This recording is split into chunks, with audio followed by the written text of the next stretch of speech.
Hello. After a brief pause, my daughter Emma answered the phone. She sounded oddly nervous, and I couldn't help but ask, "Emma?" "It's Mom. Where are you right now?" Who is this? Mom is right next to me. I thought Emma might be playing a prank. She wasn't the type to do such things, but kids grow up quickly. Perhaps she had picked up some mischievous behavior without my knowledge. "Emma, what's going on? Pranks like this aren't okay."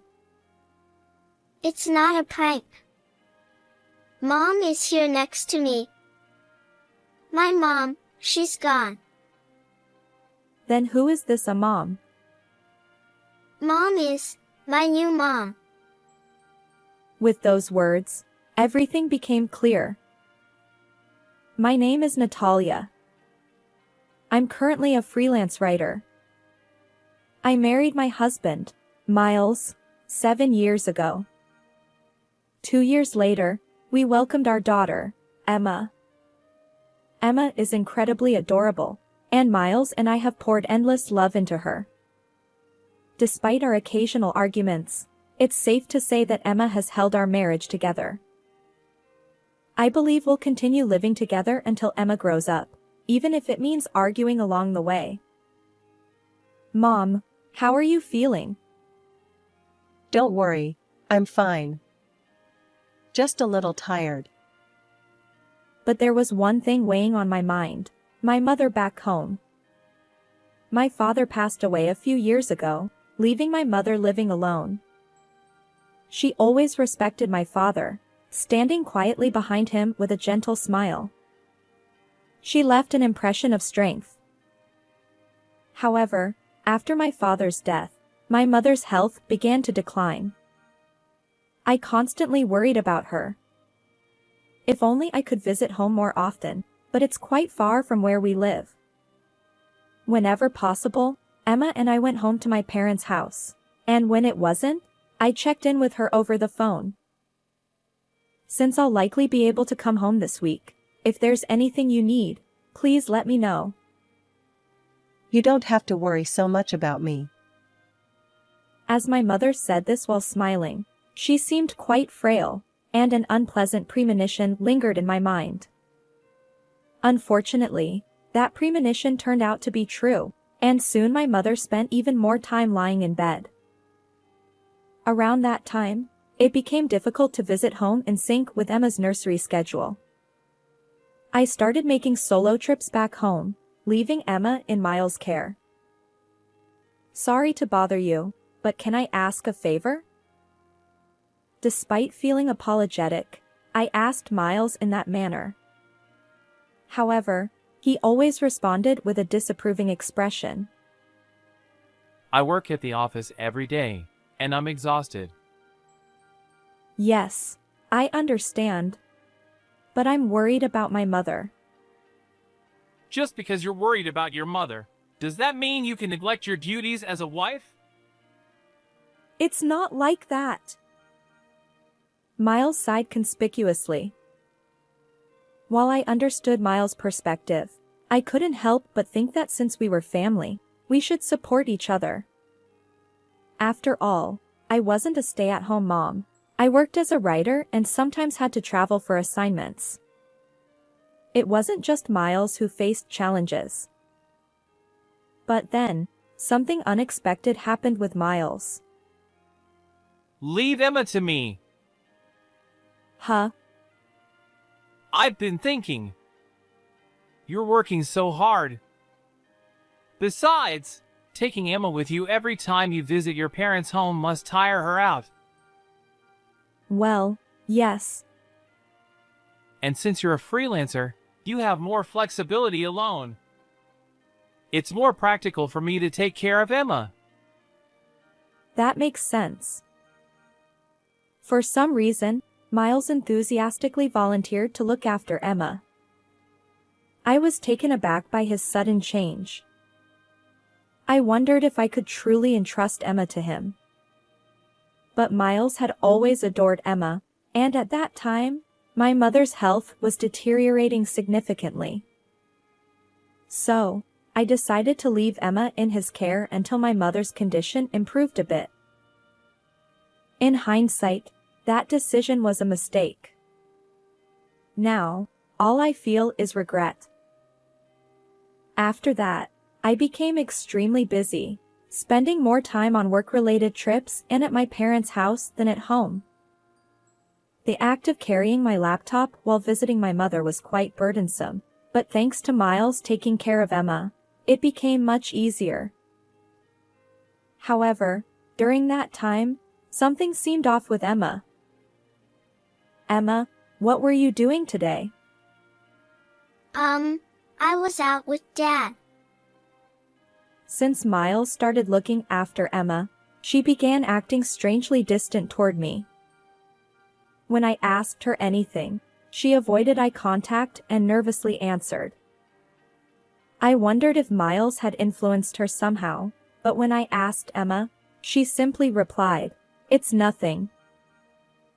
Even when I tried to confront Miles, he just got angry and said, "There's nothing going on." Juggling caregiving and work, I couldn't dedicate much time to this issue.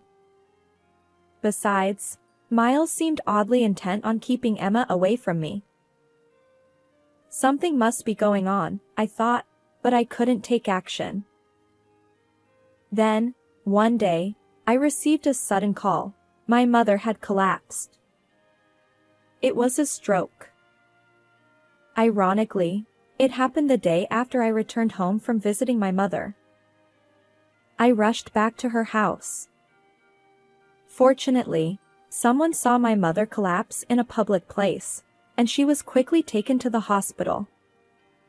Unfortunately, the damage was severe, and she passed away. I stayed at my parents' house, handling various arrangements. My mother lay on the bed, seemingly asleep, and it was hard to grasp that she would never wake up.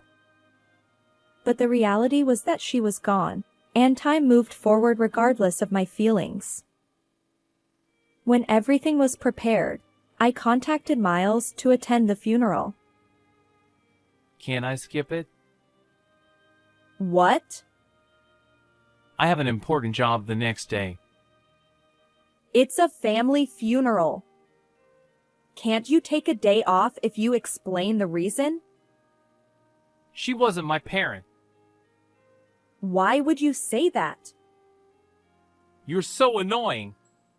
Fine, I'll go on the day of the funeral. After Miles hung up, I sat there, a mix of anger and disbelief. Even with a busy job, isn't it natural to be there for family during times of sorrow?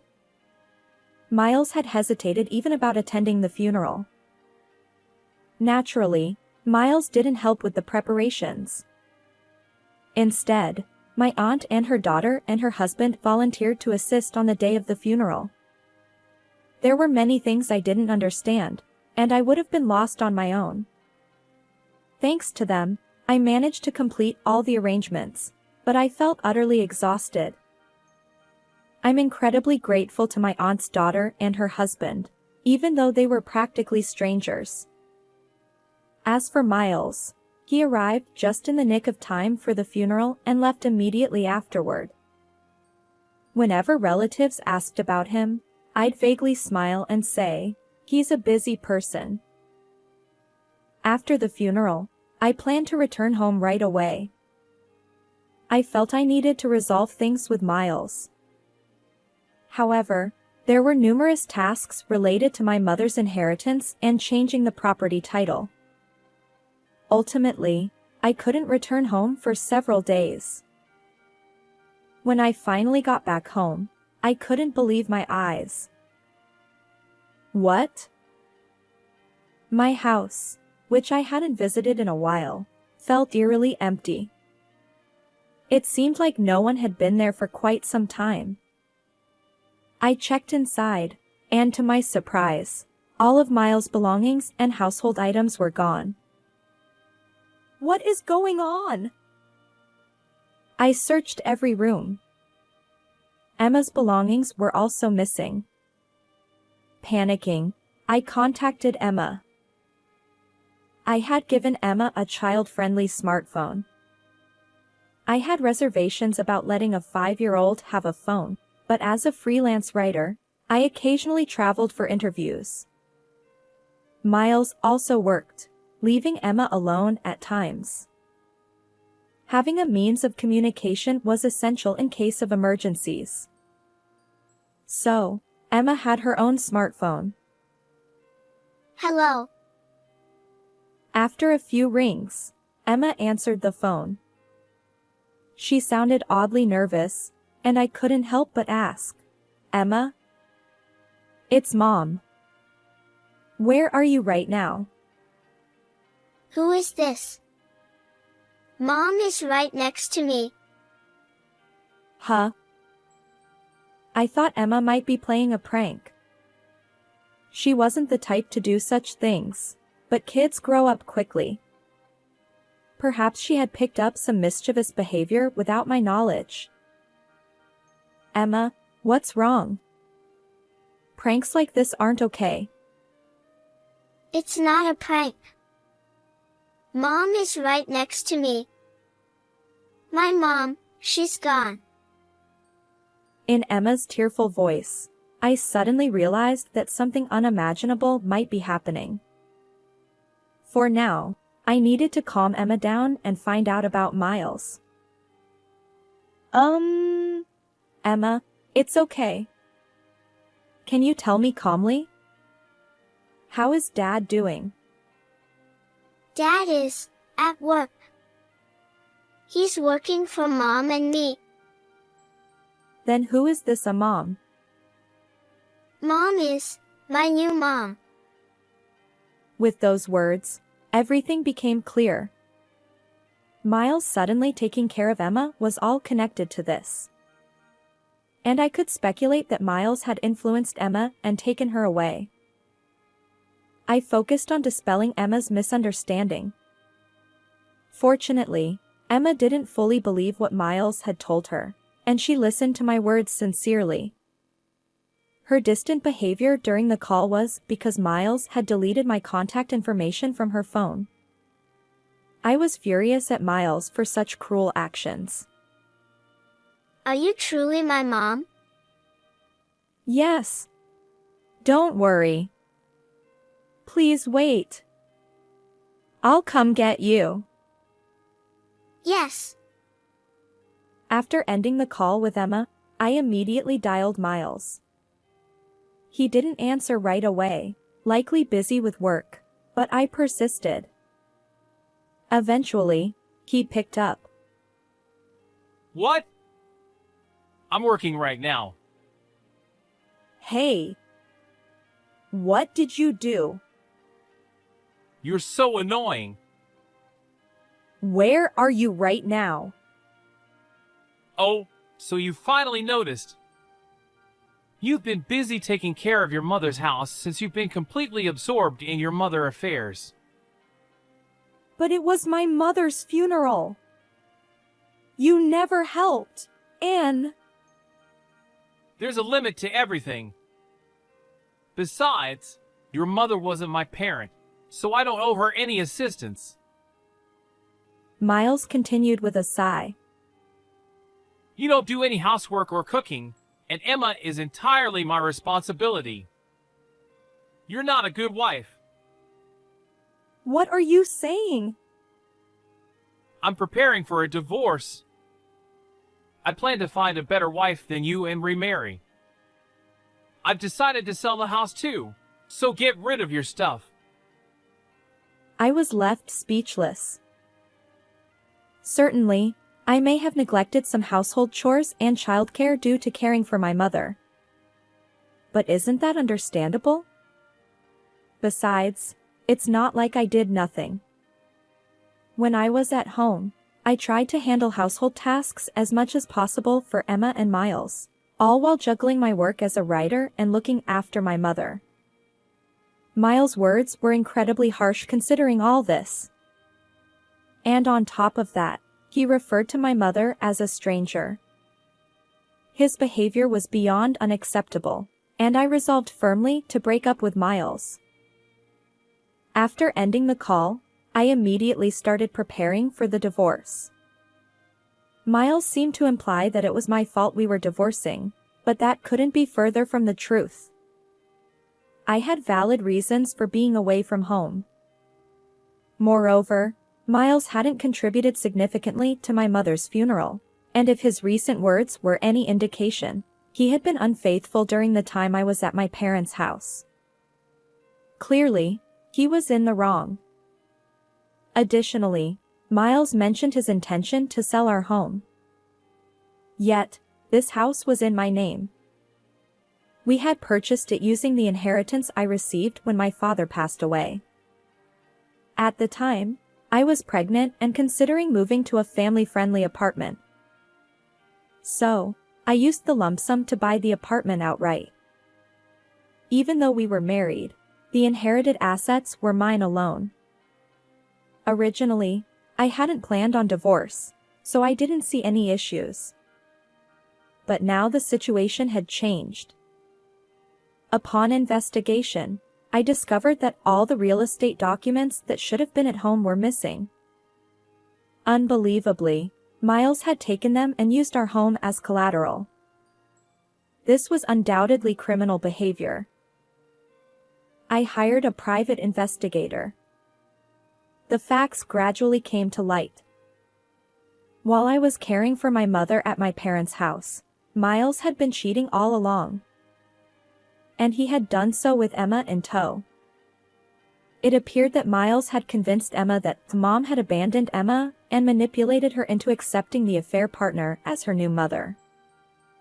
Furthermore, Miles had lied to the affair partner, claiming to be a single father raising Emma, all while planning to remarry using Emma as leverage. To make matters worse, he intended to use the money from selling our home to build a new one with the affair partner. Miles' actions were beyond reprehensible, and I felt nauseated by them. First and foremost, I had to reclaim Emma. With that determination, I immediately took action. I consulted a lawyer and filed for a court case. During the trial, Miles was quite reluctant to relinquish custody of Emma to me. I have more financial stability. Well, I earn enough to provide for Emma comfortably. Our discussions reached an impasse. However, Emma's words became the decisive factor. I want to live with Mom. Respecting Emma's wishes, I gained custody, and we proceeded with the divorce. At that time, I decided to claim compensation for the affair-related emotional distress and child support. Wait a minute! What does this mean? By initiating the legal proceedings, Miles was exposed for not having divorced as he claimed. Consequently, the affair partner also accused him of fraud and demanded compensation. As a result, Miles now struggles financially due to payments for emotional distress to me and child support, as well as compensation to the affair partner. Currently, he supplements his income from his main job with late-night part-time work, barely making ends meet. It's entirely his own doing. On the other hand, Emma and I moved to a location near elementary and middle schools, close to the train station. I considered Emma's growth process in our decision. Fortunately, besides the compensation and child support, I have my mother's inheritance and earnings from my writing. I won't face any difficulties until Emma reaches adulthood. I regret trusting Miles and allowing Emma to experience such unpleasant memories. Moving forward, I hope we can create happy moments together. How did you like this story? If you enjoyed it, consider subscribing to my channel. See you in the next video.